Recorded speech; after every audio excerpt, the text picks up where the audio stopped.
Lo mismo con los combustibles. Por eso a veces esos autos no se encienden y ahí hay problemas. Entonces, ¿qué es lo que se hace? Se ponen aditivos. O a veces los aceites lubricantes se formulan de forma tal que esta dependencia o este cambio de la viscosidad con respecto a la temperatura no sea tan marcado y no genere ese tipo de problemas. ¿Sí? Entonces, por eso un poco aquí les he puesto como ejemplo que visualiza, un poco refleja la incidencia y la importancia de la viscosidad en el comportamiento de los fluidos, el ejemplo típico de los aceites lubricantes. ¿Sí? En donde específicamente, aquí un poco tomo como complemento a esto, lo que vieron en petróleos a nivel de esto, que se conoce con el nombre de índice de viscosidad, que esencialmente es tratar de ver cuán sensible es la viscosidad de la sustancia con la temperatura. ¿Sí? Pues aquí, por ejemplo, les dice alto, a veces le ponen un nivel 4 si su viscosidad varía poco con la temperatura. Pero claro, eso ya que significa también costos, porque la formulación implica la incorporación de estos aditivos que le generan estabilidad y hacen que sea poco sensible al efecto temperatura.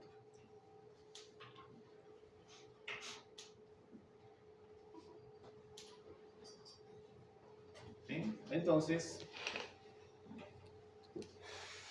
a veces utilizamos estos equipos para medir viscosidad.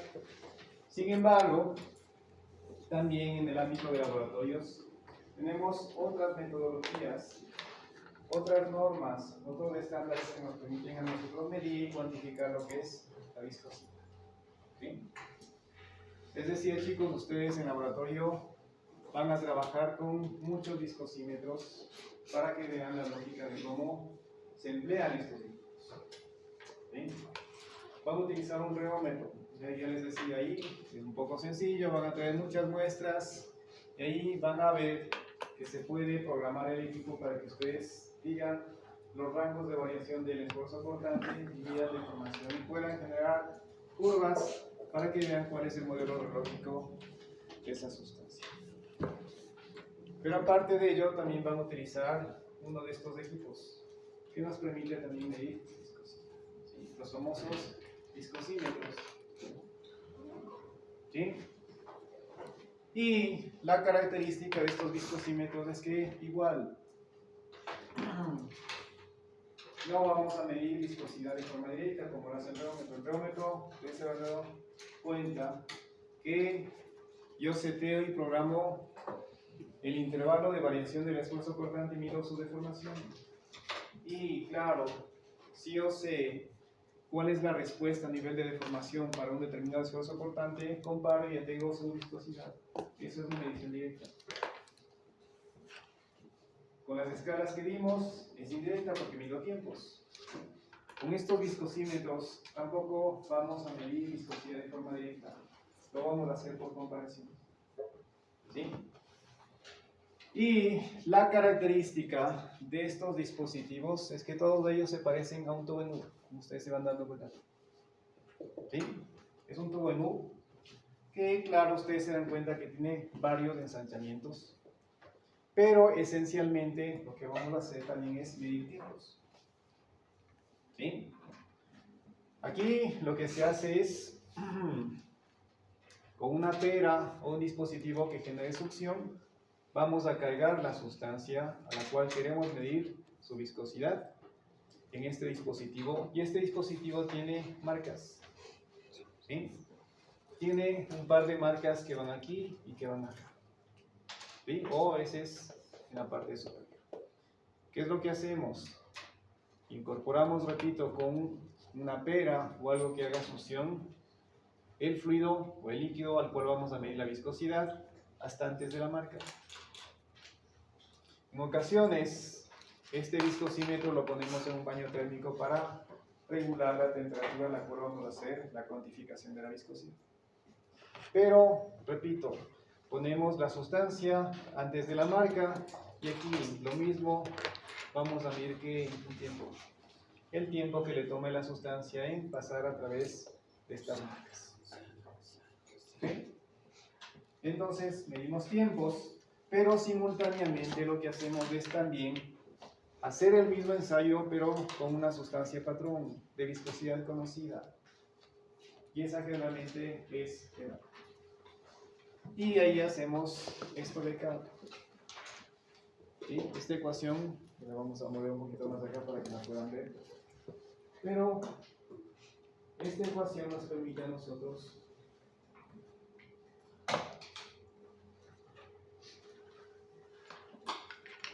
establecer y cuantificar la viscosidad de la sustancia. Entonces, esencialmente lo que estamos haciendo es comparar. Esa como N sería básicamente la viscosidad de mi sustancia, la viscosidad desconocida.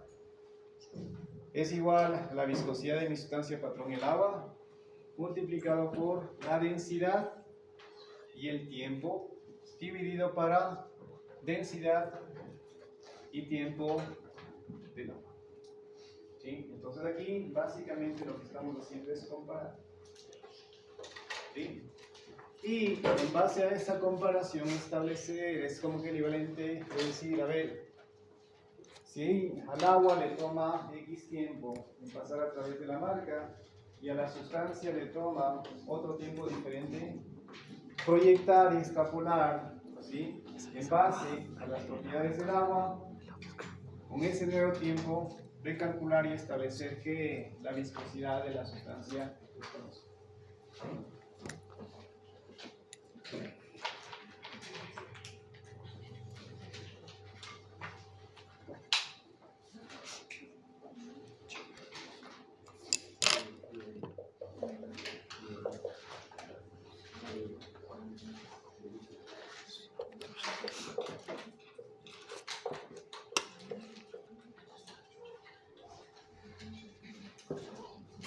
Entonces, esencialmente hacemos esto, es comparar, ¿sí?, lo que está pasando con el agua versus mi sustancia desconocida. Y es como les decía, hacer una especie de extrapolación, algo así como una regla de 3. ¿Sí? En base a esta comparación. Hago el ensayo con mi sustancia desconocida y mido un tiempo. Aparte de ello, ¿qué necesito? Conocer la viscosidad de la sustancia con la cual estoy trabajando. La lógica se mantiene, aquí medimos tiempos. Y ese tiempo es sinónimo de ¿qué? De viscosidad cinemática. Por eso, aquí ligamos mucho viscosidad con densidad, que es viscosidad cinemática. Consecuentemente, aquí lo correcto sería comparar viscosidad cinemática de mi sustancia desconocida versus viscosidad cinemática del agua. Y es básicamente relación de tiempos. Por eso les decía, es como una especie de regla de 3 de extrapolar, ¿sí?, en base a que al tiempo en exceso o en defecto de mi sustancia en comparación con quién, con el agua, pero es esencialmente una extrapolación. ¿Qué más? Claro, a veces sería como muy tedioso que yo tenga que estar a cada rato, ¿no es cierto?, poniendo mi sustancia, evacuar la sustancia, limpiar, poner agua y hacer nuevamente el ensayo. Lo que se hace realmente, chicos, es que el fabricante o quien provee o elabora estos viscosímetros ya esencialmente lo que hace es esto: incorporar, ¿sí?, el comportamiento que presenta o que tiene el agua a nivel de una constante, y esa constante se denomina como constante de calibración. ¿Por qué? Porque, repito, la empresa que haga este viscosímetro, ¿sí?, lo hace muy bien, tiene procedimientos de calidad, lo que fuese, pero luego toma este equipo y hace la medición y determina y cuantifica que el tiempo que le toma al agua el moverse a través de estas marcas, y repito, eso le incorpora a nivel de una constante de calibración. ¿Por qué? Porque esto lo mide en su banco de pruebas. Como es agua, sabemos su densidad, y como es agua también conocemos su viscosidad, ¿no es cierto? Por lo tanto, todo esto lo podría englobar a nivel de tiene una constante de calibración.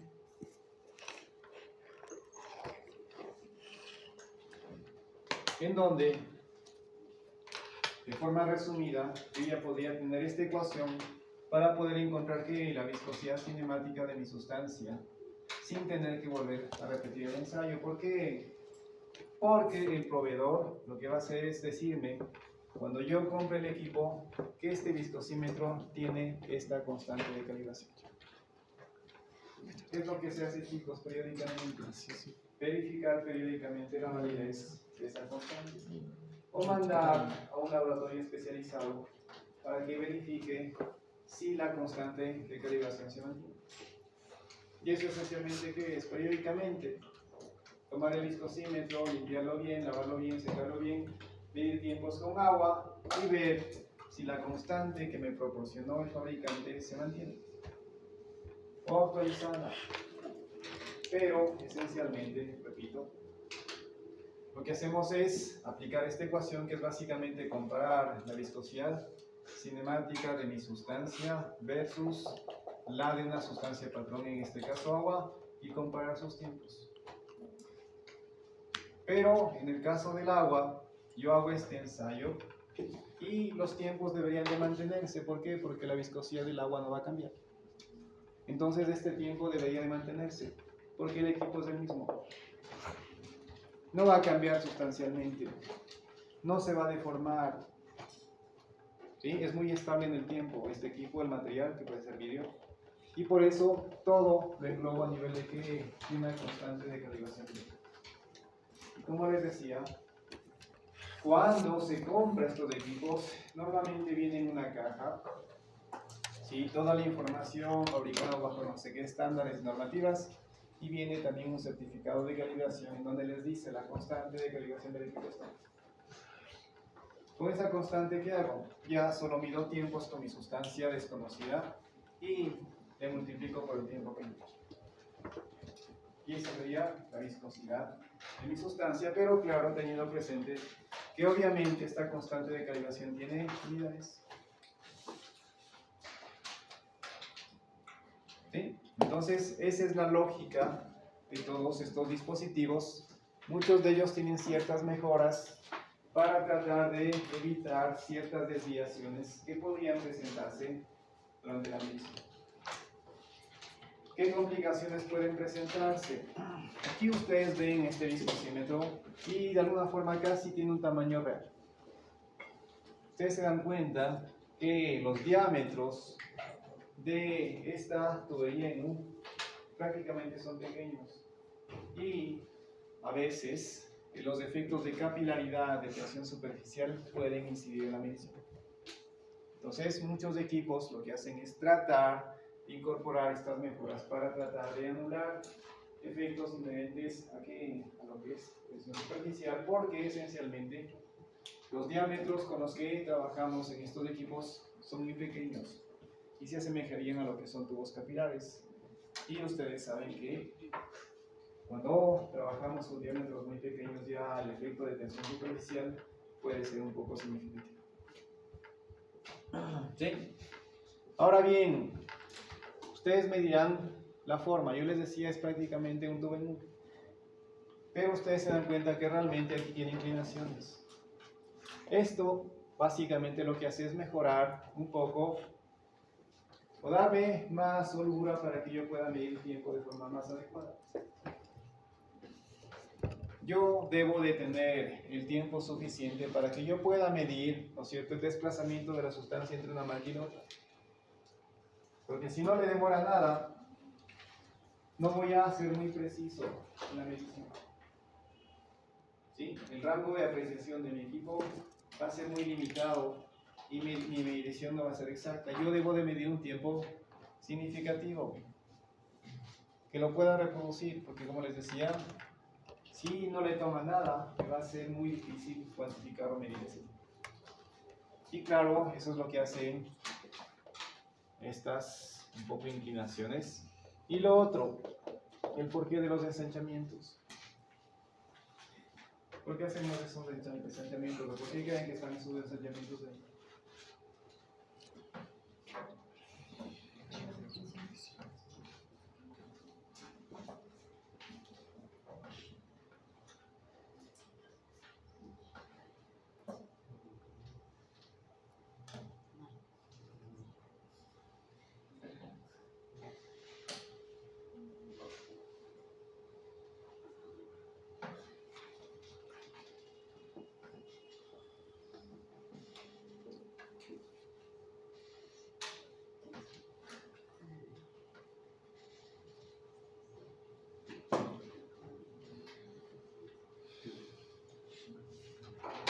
esta fotografía se puede ver un poco mejor la lógica de cómo se mide la viscosidad en estos dispositivos. Un tubo básicamente en U, ¿sí?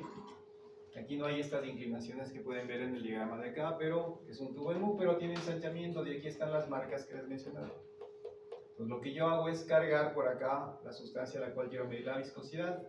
Antes de las marcas, igual aquí se pone un tapón, quito el tapón y el efecto gravedad hace que el fluido tienda a desplazarse. Y lo que hago es medir tiempos para que se desplace entre las marcas. Pero les decía, ¿por qué lo de ensanchamiento? Y la lógica, un poco la explicación de estos ensanchamientos tiene que ver con la restricción que les mencionaba en la primera clase, o en las primeras clases, cuando les explicaba acerca de la viscosidad. Y les decía que la viscosidad se mide en qué régimen, chicos. Régimen laminar. Entonces, lo que hace estos ensanchamientos es predisponer a que el flujo sea en régimen laminar. Porque esencialmente, ¿qué estamos haciendo aquí? Modificar la sección transversal al flujo. Estamos ensanchando esa sección transversal. Y, ¿no es cierto?, debemos de recordar que tenemos una ecuación que tal vez nos permitiría entender lo que está pasando, en donde el caudal que se mueve por una tubería cuya sección es circular, la podemos cuantificar como velocidad media multiplicada por la sección transversal en la vía. ¿Sí? Y claro, cuando se mueve el fluido por este tubo, a pesar de que sea un tubo capilar de diámetro muy pequeño, lo está haciendo con un mismo caudal. ¿Sí? Se desplaza el mismo caudal por toda la tubería. Pero, ¿qué se está haciendo? Se está modificando el diámetro. Entonces, tendríamos que B1 por A1 es igual a B2 por A2, para que el caudal sea el mismo. Lo que entra es igual a lo que sale. Si es que yo modifico la sección transversal, tiene que contrarrestarse con la velocidad para que la multiplicación de velocidad por área sea constante. Aquí tengo un diámetro, una sección transversal pequeña en comparación de la de acá. Si aquí la sección transversal es pequeña, la velocidad tiene que incrementarse para que compense. Pero si aquí la sección transversal incrementa, la velocidad tiene que disminuir. Y nosotros estamos midiendo, ¿sí?, el tiempo justo en este ensanchamiento, en donde tiene que disminuir la velocidad para mantener la predisposición a que el lugar sea constante. Y si disminuye la velocidad, ¿qué pasa? ¿Qué predispone a que el régimen sea laminar? Recuerden que el régimen es densidad, velocidad, diámetro sobre viscosidad. Si disminuye la velocidad, disminuye el Reynolds, y un bajo número de Reynolds predispone a que el régimen de flujo sea laminar. ¿Sí? Por eso un poco la explicación de estos ensanchamientos, por la limitante y por cómo nosotros entendemos el concepto de viscosidad. ¿Sí? Cuando nosotros planteamos el modelo de Newton de la viscosidad, les decía, dos placas paralelas entre sí que contienen un fluido. A una de ellas le damos una fuerza para que se mueva con cierta velocidad, la otra permanece estática. Y les decía, una vez que ha alcanzado el estado estacionario y el régimen de flujo es laminar, ¿sí?, ahí aparecía la viscosidad. Consecuentemente, esa viscosidad la cuantificamos en régimen laminar. ¿Sí? Igual en una diapositiva les decía, la viscosidad se mide en régimen laminar. Podría también tener un escenario donde tenga un régimen turbulento, y hablábamos de una viscosidad turbulenta, puede remolino. Pero los ensayos que ejecutamos para medir viscosidad siempre predisponen a que esa medición sea en régimen laminar.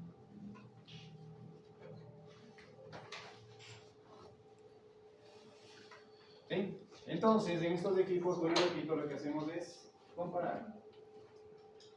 ¿sí? Tiempos, utilizando una sustancia de patrón que generalmente es Z. ¿Sí? En todos los casos igual, la gravedad promueve el flujo. ¿Sí? Aquí tenemos tubos capilares. Yo siempre voy a succionar de un lado para generar un desnivel del otro. ¿Y eso qué hace? Promover, ¿no es cierto?, un flujo hasta que alcancemos un equilibrio. Pero en todos los casos, lo que promueve el flujo es que el efecto de gravedad. ¿Sí? Y como les decía, a veces tenemos ciertas variantes o predisposición del equipo para efectuar mediciones para ciertos productos. Por ejemplo, me habla de este del Stormer. Aquí es un dispositivo rotatorio, más o menos como el que ustedes tienen allá. Ahí hace que rote, que gire. El de Oswald de Wale o el de Oswald es, me parece que es es el más clásico, el más antiguo, la primera versión para medir viscosidad. El de Stormer, ya les decía, no sé si es ese, pero un poco por la descripción es esencialmente un disco que rota en un compartimiento, esfuerzo cortante, deformación. El de Overholt, aquí me dice que es un viscosímetro de nivel suspendido, el cual elimina el efecto de la tensión superficial, lo que les decía. Los diámetros de estos equipos son muy pequeños, y el efecto de capilaridad, tensión superficial, puede jugar un papel importante y a veces alterar un poco, modificar la medición de la viscosidad, y justo ese es. ¿Sí? Suspendido para tratar de minimizar los efectos de la tensión superficial. Y el viscosímetro de Cannon-Feske, que es una derivación del de Oswald, que posiblemente sea el de acá. ¿Sí?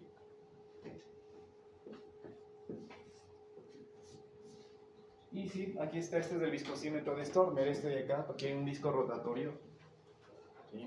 Hay un compartimiento en donde está la muestra, baja un cilindro y empieza a rotar. La lógica un poco implícita de los geómetros, en donde aplicamos un esfuerzo cortante y medimos la deformación. ¿Sí? Entonces, en estos equipos también podemos medir viscosidad, pero repito, es por comparación.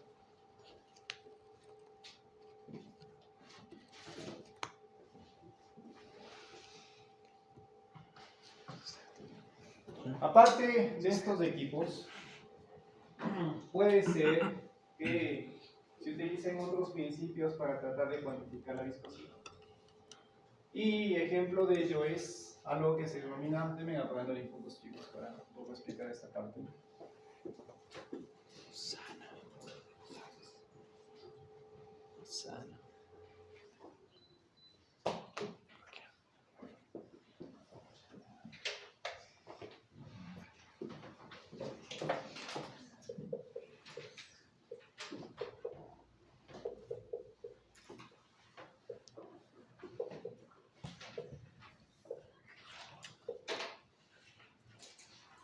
Entonces les decía, en ocasiones puedo utilizar un principio en donde la viscosidad juega un papel importante para medir y cuantificar la viscosidad.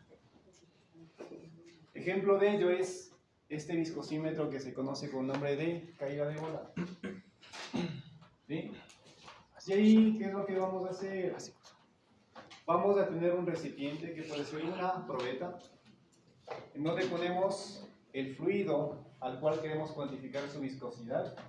Y claro, aquí ya me da una indicación de fundamento o un poco del procedimiento. Vamos a poner una bola, una esfera. Obviamente que tenga una densidad diferente del fluido al cual quiero medir la viscosidad para promover que la esfera se mueva y caiga a través del líquido. Y nuevamente, ¿qué vamos a hacer? Medir tiempos. Igual voy a tener dos marcas, ¿sí? Y voy a medir el tiempo que le toma a esta esfera en pasar a través de estas marcas, y esa medición de ese tiempo también va a ser que una indicación de viscosidad. ¿Sí? Si le toma más tiempo a esta esfera el pasar a través de las marcas, más viscoso, menos tiempo, menos viscoso. ¿Sí? Pero ahí el fundamento tiene que ver con que con algo que se denomina como la famosa ley de Stokes. Esto ustedes lo van a ver con más detenimiento, posiblemente en operaciones unitarias, cuando ustedes estudien lo que es sedimentación. ¿Sí? ¿Qué es la sedimentación?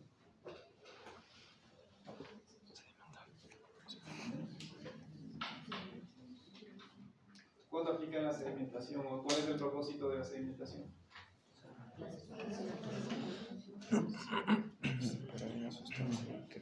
A veces ustedes hablan de que tienen partículas suspendidas en un líquido, ¿cierto?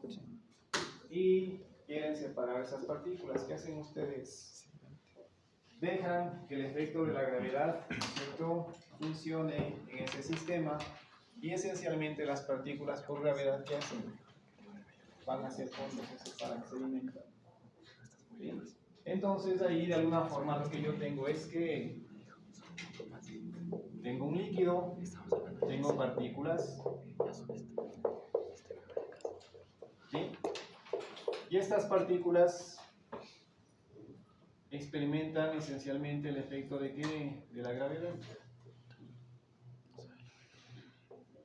Y lo que hacen es, ¿no es cierto?, caer y depositarse en el fondo, ¿no es cierto?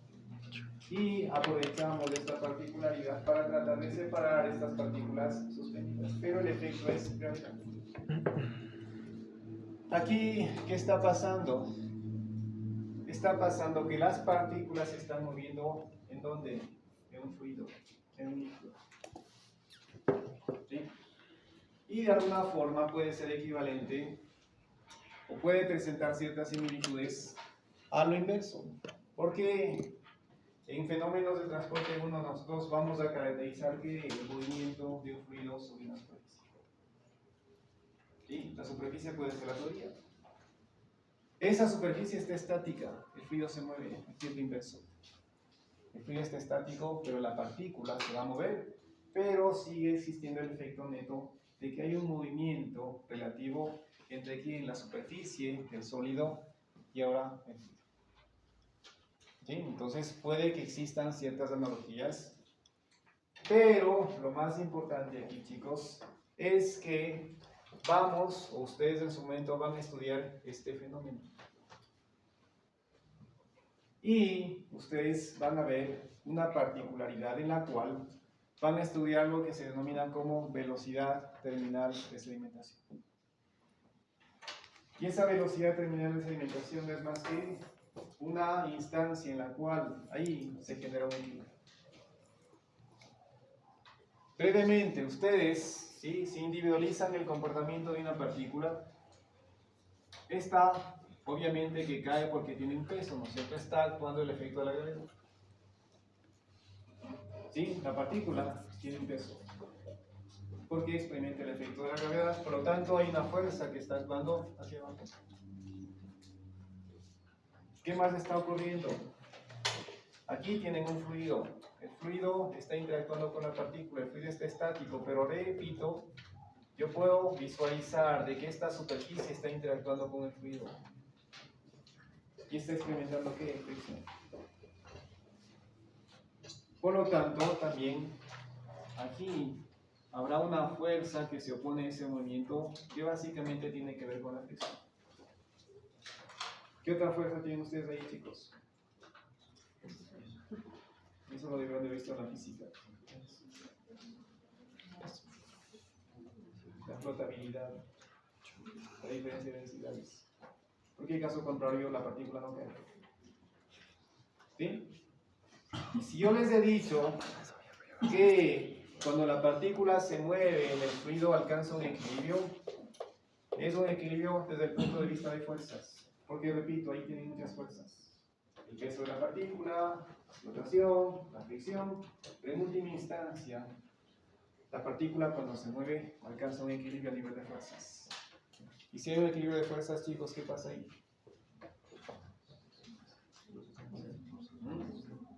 Se mueve. Si hay un equilibrio de fuerzas, la fuerza neta es cero. Pero lo más importante es que hay una fuerza neta igual a cero. ¿Qué más implica eso, chicos? Si no hay fuerza, no hay aceleración. si no hay aceleración, ¿qué implicancia tiene, chicos?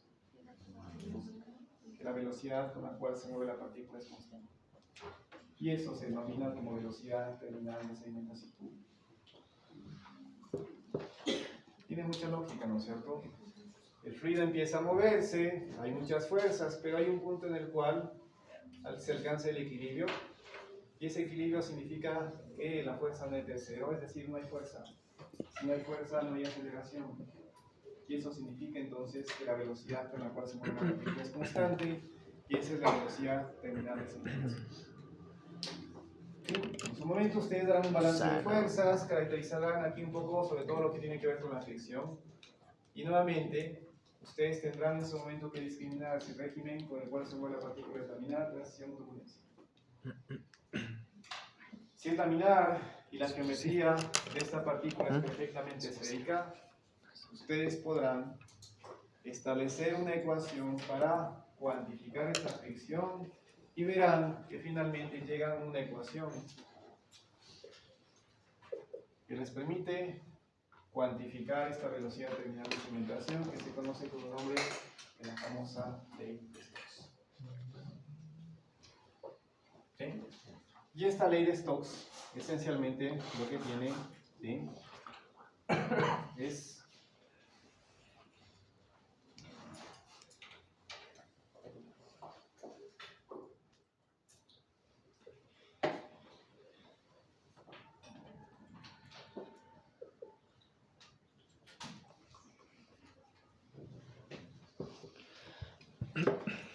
déjenme revisando por favor la ley de Stokes para hacer indicación.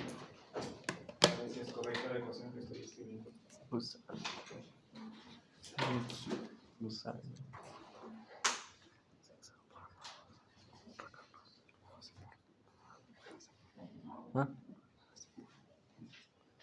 Para la sedimentación.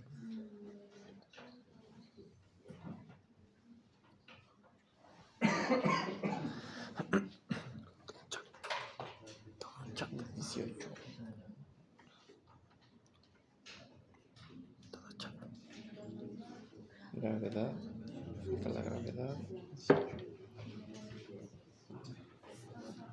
¿Cómo es la ecuación, chicos? La gravedad arriba. Gravedad, diferencia de densidades, tamaño de la partícula al cuadrado, 18. es la viscosidad. Póngale más 2. Entonces ustedes harán un balance de fuerzas, que esencialmente significa que ya se mueve con velocidad constante. Harán algunas idealizaciones, régimen laminar, partícula perfectamente esférica, y llegarán a esta ecuación. Y esta ecuación predice de alguna forma esta velocidad con la cual la partícula se mueve ya con velocidad constante, que es velocidad terminal. ¿Sí? Y ustedes se dan cuenta que inciden variables características. ¿Qué significa el diámetro de la partícula? Es más que obvio, si es esférico es el diámetro de la partícula, pero muchas de las veces ya en un escenario real esta partícula no es una esfera. Tiene muchas formas y por eso aquí se habla de un diámetro de la partícula que tiene otra connotación que ya la verán en su momento, pero por lo pronto a mí me sirve porque vamos a trabajar con una esfera. Es el diámetro de la partícula, el diámetro elevado al cuadrado, diferencia de densidades, porque si no existiese diferencia de densidades, ¿qué pasa? Que la partícula no se movería, se suspendería, flotaría. Aquí necesito que la partícula tenga mayor densidad que la líquido. La gravedad, obviamente, ¿no es cierto? La gravedad está incidiendo en el fenómeno, en caso contrario no se movería. Y lo importante, la viscosidad. ¿Bien? Muy importante esta ecuación, porque de alguna forma ¿sí?, me está diciendo que esta velocidad con la cual se mueve la partícula depende de la viscosidad, inversamente proporcional a la viscosidad. ¿Sí?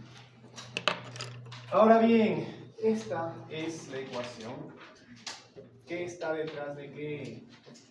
De este viscosímetro de caída de bola, porque como les decía, puede ser una probeta en donde yo pongo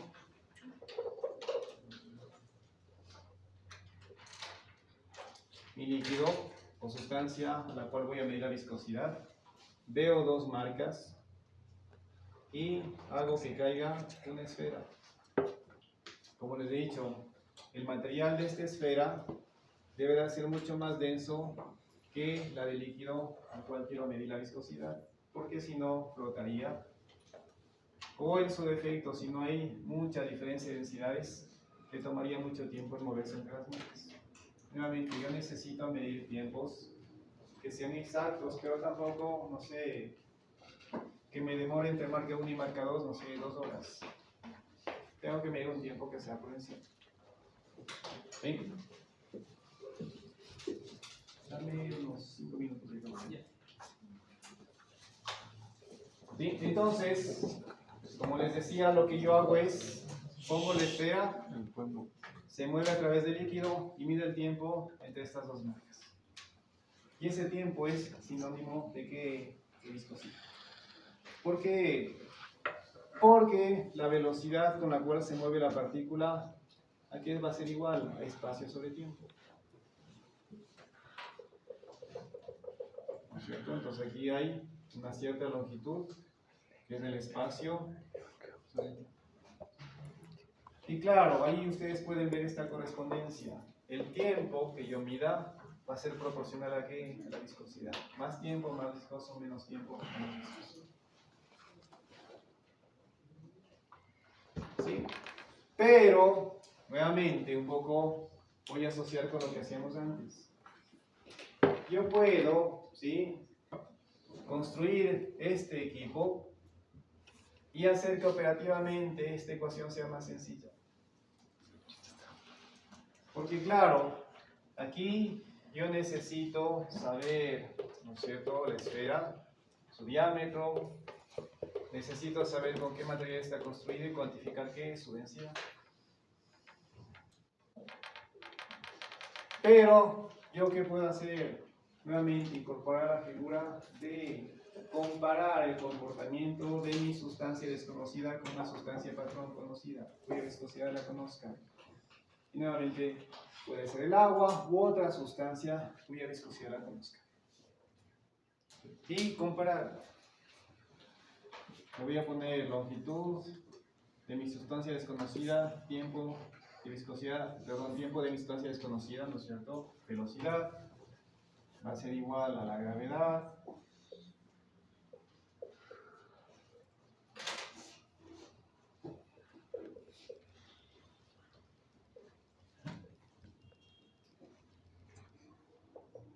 Eso sería para mi sustancia desconocida. Y luego le voy a comparar para mi sustancia patrón. Voy a poner el patrón.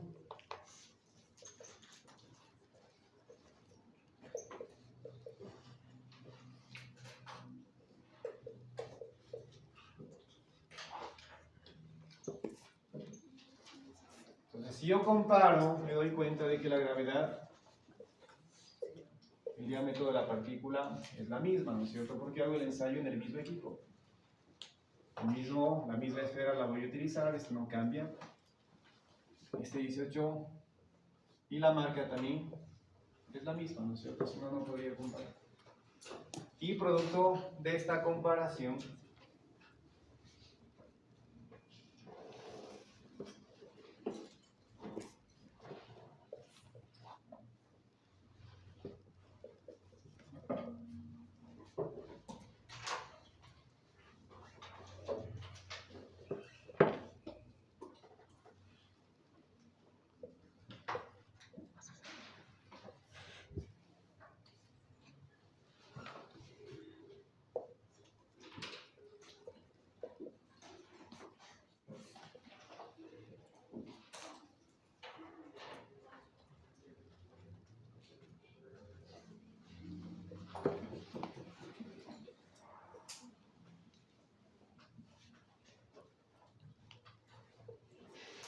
y producto de esta comparación yo llegaría a esta ecuación, ¿no es cierto? Aquí le estoy omitiendo el P para que no se confunda con la partícula, pero es de la sustancia patrón.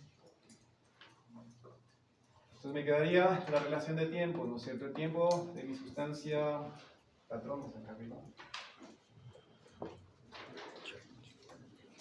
¿Sí? Tiempo de mi sustancia patrón dividido para el tiempo de la sustancia desconocida, igual la viscosidad de la sustancia patrón sobre la viscosidad de la sustancia desconocida y me queda la relación entre la diferencia de densidades entre la sustancia de la partícula, perdón, la sustancia desconocida, la partícula menos mi sustancia patrón. Y nuevamente, a mí me interesa cuál.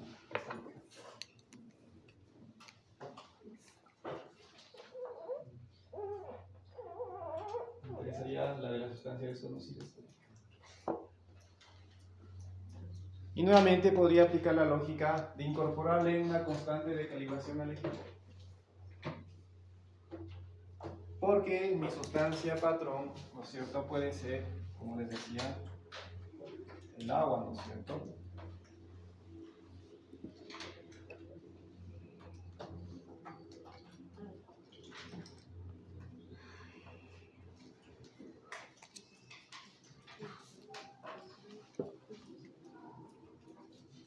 Y nuevamente se dan cuenta de que si yo hago el ensayo con agua, esto ya va a ser constante. La viscosidad del agua la conoceré. Yo conoceré a esta esfera, su diámetro, su densidad, por lo tanto, esta densidad de la partícula, de la esfera, menos la densidad de mi sustancia patrón va a ser una constante. Consecuentemente, me va a quedar que la viscosidad de mi sustancia, ¿no es cierto?, va a ser igual a que al tiempo que voy a medir, multiplicado por una constante de calibración, que involucra que nomás la viscosidad del agua y esta diferencia de densidades que también es conocida. ¿Sí? Entonces, como les decía, ustedes pueden hacer esto en laboratorio, diseñar y construir y especificar este viscosímetro de caída de bola. Pueden tomar una probeta, ¿sí?, tomar una esfera, no sé, de aluminio, de acero, lo que fuese, y calcular la constante de calibración de su equipo,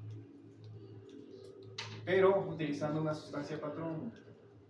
Aquí le he puesto agua para un poco facilidad de comprensión, pero puede ser que el agua no me sirva, porque si ustedes ponen una esfera de acero y tienen agua aquí y tienen esta marca muy pequeña, no les va a dar el tiempo para medir. ¿Sí? Estos equipos tienen que ser pequeños. No voy a poner una probeta que tenga 1 metro de alto o 2 metros de alto. ¿Sí? Van a manipular un viscosímetro también de caída de bola y se van a dar cuenta que es un equipo con una probeta de 15 centímetros. La esfera es más pequeña, que tendrá a lo mucho 1 centímetro de diámetro. Pero nuevamente, a pesar de que sea pequeña la esfera, tiene una probeta de 15 centímetros, si le ponen agua, no van a tener mucho tiempo para medir de forma exacta el desplazamiento de la esfera entre las marcas. Entonces tendrán que pensar o visualizar en otro fluido, no sé, glicerina. La glicerina es perfectamente conocida, conocen su densidad, su viscosidad, y posiblemente esa sustancia la prefiera para poder calcular la constante de calibración. Una vez que ya tenga la constante, sí puedo poner mi sustancia desconocida. ¿Sí? Entonces, este viscosímetro de caída de bola también lo pueden utilizar para medir viscosidad. Y de hecho, por ejemplo, este viscosímetro se utiliza mucho para medir viscosidad de champús, jabones líquidos. Porque, sí, es muy práctico, compacto, sencillo, no presenta mucha complicación, medimos apenas tiempos. No es como el otro, que es un tubo capilar en uno, en donde poner la sustancia es un tema. Hago la medición y quiero hacer la medición para otra sustancia, que tengo que hacer, lavar bien el equipo, es un capilar muy pequeño a veces. Esos viscosímetros en uno se utilizan mucho para medir viscosidad en crudo, el crudo ensucia demasiado, tengo que utilizar un solvente para eliminar los residuos de crudo ahí, luego secar, un montón de complicaciones. Acá mucho más fácil, una probeta, es más fácil de limpiar, más fácil de secar y reduce tiempos entre ensayo y ensayo. Pero, pues yo repito, el fundamento es la famosa ley de Stokes. Precauciones, y un poco va ligado a todos los equipos que ustedes van a utilizar para medir viscosidad. El equipo tiene que permitirme medir viscosidad. Por ejemplo, acá, imposible que yo pueda utilizar este equipo para medir viscosidad de líquidos oscuros. No voy a poder medir viscosidad de un crudo, porque el crudo no me va a permitir ver la esfera y el desplazamiento entre las marcas. Por lo tanto, el líquido tendrá que ser medio transparente o claro. Lo otro, que un poco tiene que ver también con mucha lógica, nula actividad entre que esta esfera con el líquido. No voy a poner aquí ácido sulfúrico y aquí una esfera de acero, ¿no es cierto? Porque químicamente van a reaccionar. Entonces deberé de anular la posible interacción entre el fluido y la partícula que estoy utilizando para hacer la cuantificación. Y lo otro, aquí chicos, derivado un poco de la explicación, no es que la esfera inmediatamente que se pone en contacto con el líquido ya cae con velocidad constante, tiene que moverse en cierto espacio, tiene que desplazarse hasta que haya este equilibrio de fuerzas. Por eso esta marca tendrá que estar alejada de la superficie libre, ¿sí?, un cierto tramo, para asegurar que realmente esta longitud de desplazamiento lo hace con velocidad constante. ¿Sí? Muchos factores y consideraciones que hay que tener presente, repito, no únicamente con este, sino con el resto de equipos. La viscosidad. Igual aquí los rangos de viscosidad a cuantificarse, como les decía, no voy a poner aquí agua, una sustancia que tiene una viscosidad muy pequeña, porque no me va a dar el tiempo para medir de forma exacta ese desplazamiento. Entonces, todo tiene o está ligado aquí a rangos de viscosidad, y ahí justamente viene que la normativa. La normativa les dice alcance. Este procedimiento se aplica para sustancias que presentan viscosidades entre tal rango y tal rango. Y ahí ustedes van discriminando los equipos que pueden utilizar para medir viscosidades. Chicos, hasta ahí vamos a avanzar hoy. Va a venir